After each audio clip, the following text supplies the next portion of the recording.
मौत के बाद सीमा पर पहरा देती है इस सैनिक की आत्मा। यह एक सच्ची कहानी है। तो आइए दोस्तों, इस कहानी को शुरू करते हैं। अधिकतर लोग आत्मा के अस्तित्व पर विश्वास नहीं करते, परंतु यह एक ऐसे भारतीय सैनिक की आत्मा की एक सच्ची कहानी है जो मरने के बाद भी देश की सरहदों की रखवाली कर रही है।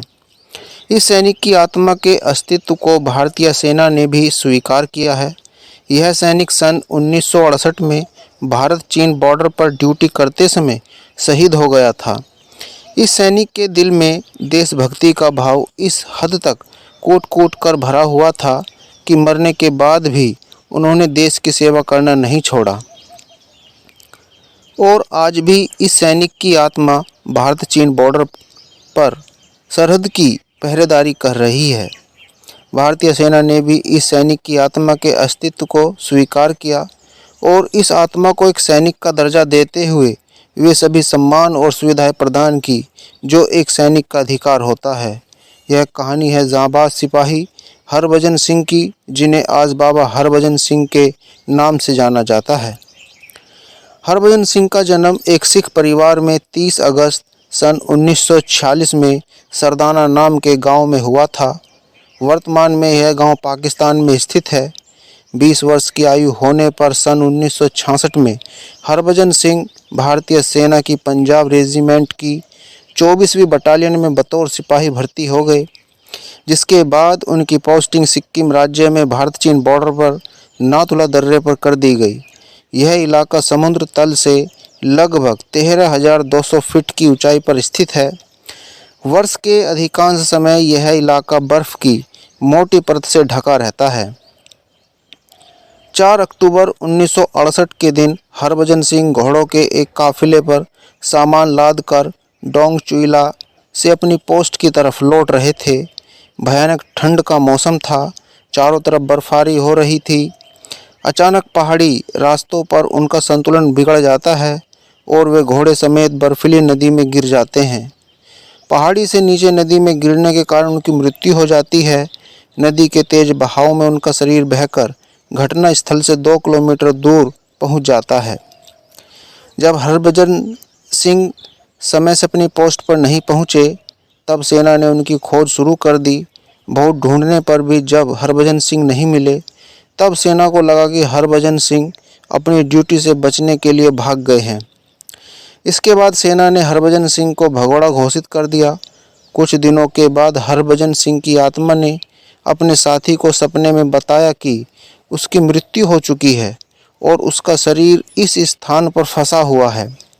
सुबह होने पर जब साथी सैनिकों ने उस जगह पर हरभजन सिंह की तलाश की, तो उन्हें उसी जगह पर हरभजन सिंह का शव मिल गया। शव के साथ ही उनकी राइफल भी मिल गई। सेना ने गलती से हरभजन सिंह को भगोड़ा मान लिया था। उनका शव मिल जाने के बाद सेना ने अपनी गलती सुधारी और पूरे सैनिक सम्मान के साथ हरभजन सिंह का अंतिम संस्कार किया गया। मृत्यु के समय हरभजन सिंह की आयु मात्र 22 वर्ष की थी। कुछ समय बाद हरभजन सिंह की आत्मा फिर से अपने साथी सैनिक के सपने में आई और कहा, मेरा सिर्फ शरीर गया है, लेकिन मेरी आत्मा सीमा पर ड्यूटी करती रहेगी।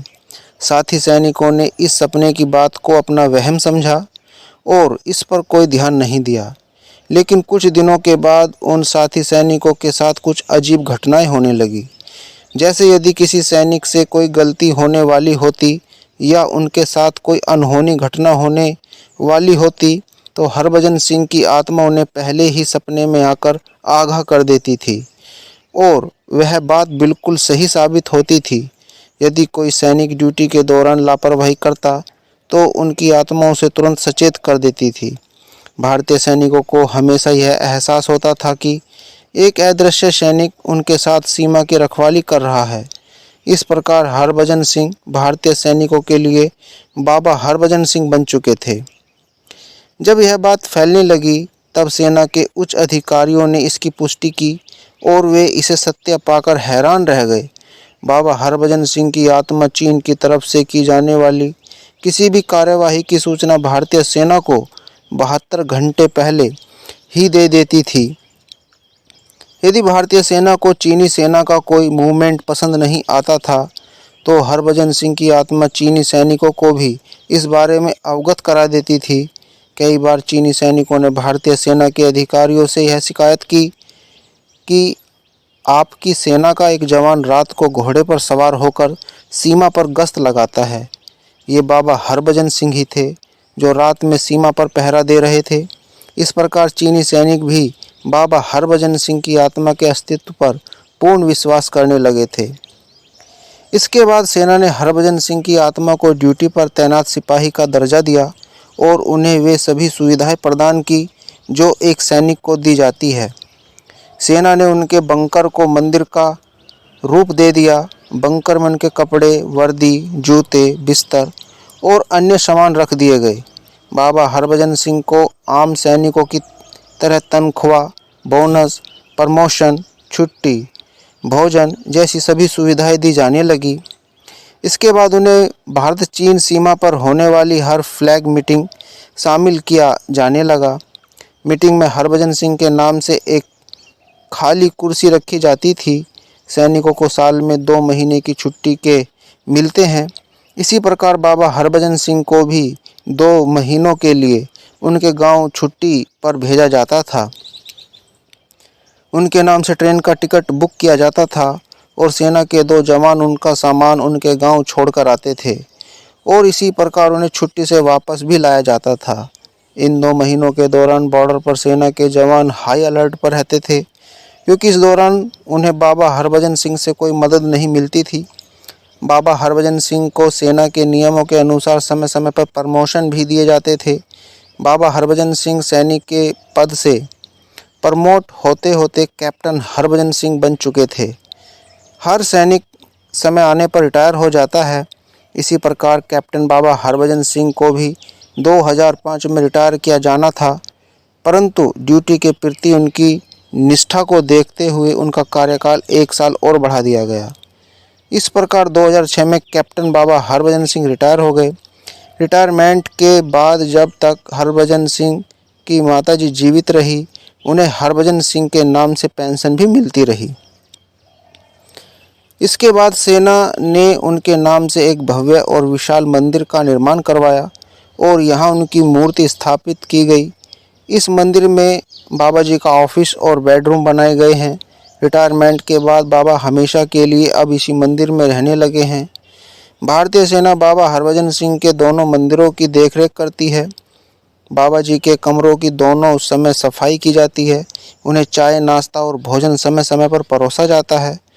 बाबा हरभजन सिंह आज भी सीमा पर मुस्तैदी से ड्यूटी कर रहे हैं। सुबह जब उनके कमरे की सफाई की जाती है तो उनके जूतों पर मिट्टी लगी मिलती है और उनके बिस्तर पर सलवटें दिखाई देती हैं, जैसे इस बिस्तर पर कोई लेटा हो। उस इलाके में जब भी कोई नया सैनिक ड्यूटी ज्वाइन करने जाता है तो सबसे पहले बाबा जी के मंदिर में माथा टेकता है और उनसे प्रार्थना करता है कि बाबा जी सीमा पर उनकी रक्षा करें। बाबा हरभजन सिंह के प्रति उनके भक्तों में गहरी आस्था है, इसलिए बाबा जी के मंदिर में भक्तों की भारी भीड़ उमड़ती है। सभी भक्तों की सुख सुविधाओं और देखरेख का जिम्मा भारतीय सेना ने उठा रखा है। बाबा के भक्त इस मंदिर में आकर अपनी मन्नत कॉपी में लिखकर जाते हैं। मान्यता के अनुसार बाबा जी ड्यूटी से लौटकर उनकी समस्याएं पढ़ते हैं और उनकी मदद करते हैं। भक्त इस मंदिर में प्रसाद के रूप में पानी की बोतल चढ़ाते हैं। तो दोस्तों, ये कहानी आपको कैसी लगी? ये एक सच्चे भारतीय जवान की कहानी है। आशा करता हूँ कि आपको यह कहानी अच्छी लगी होगी। तो कृपया करके वीडियो को लाइक करें, चैनल को सब्सक्राइब करें और ऐसी ही इन्फॉर्मेटिव वीडियो के साथ मिलते हैं अपनी नेक्स्ट वीडियो में। तब तक आप अपना ख्याल रखिएगा। धन्यवाद।